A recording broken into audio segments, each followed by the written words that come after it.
Woe is me, Jet fans. Robert Saleh has come and gone, but we have brought in our second coach for their second interview. King Arthur has entered the chat. J-E-T-S, Jets!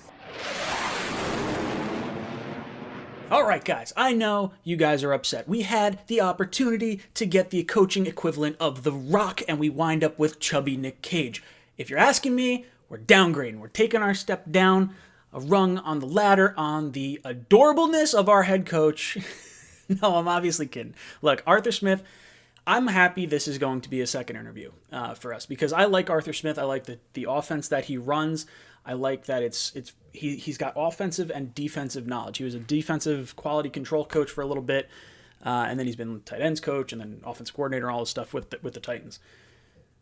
Lots of stuff to like about him. Now, you may be wondering, how is he flying up here? People are saying he's taking United. People are saying JetBlue. I say, no, he's overnight delivery from FedEx. His dad actually is the owner, the guy that created FedEx, Frederick Smith. So, fun little fact, which is cool.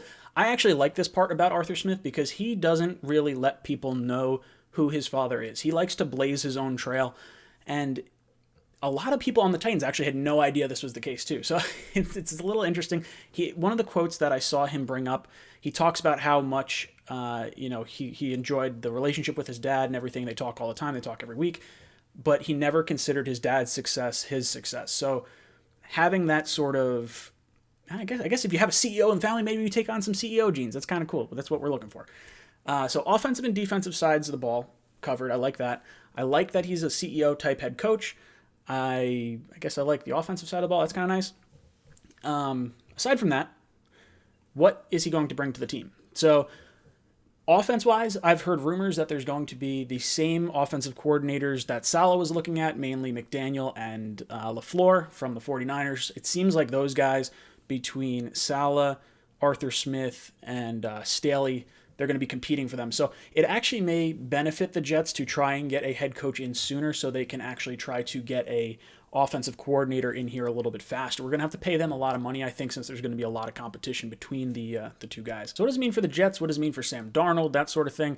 I think a lot of people are going to say the blatantly obvious. Ryan Tannehill goes from Miami to Tennessee, winds up lighting it up. Goes from Gase to Arthur Smith, lights it up. Sam Darnold going from Adam Gase potentially to Arthur Smith. Hopefully he can light it up. So I think a lot of people, if they see Arthur Smith as the hire, a lot of people immediately are going to think we're holding on to Sam Darnold.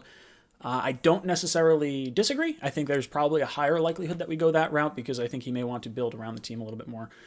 But that being said, Sam's in a little bit different contract situation than Tannehill was at the time.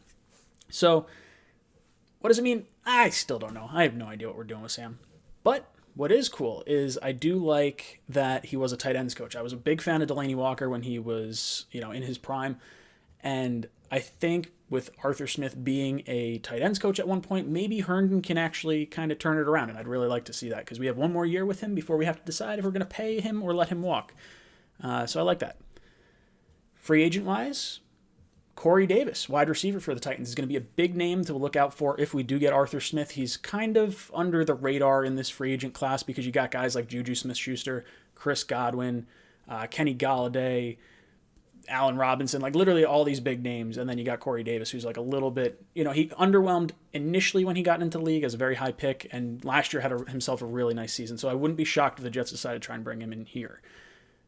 What does that mean for the draft?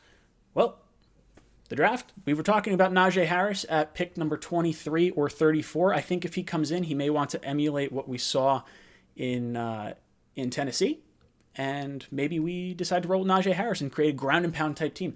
They had two really good tackles in Tennessee. I guess that sort of opens the door for Penei Sewell at 2, which I don't particularly like, mainly because of the value of the quarterback thing and whatnot. But it's interesting nonetheless. Now, what do I think? Do I want him?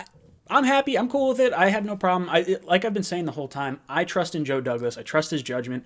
I have no issues with whoever he decides to go with, except for I might have like some weird reactions.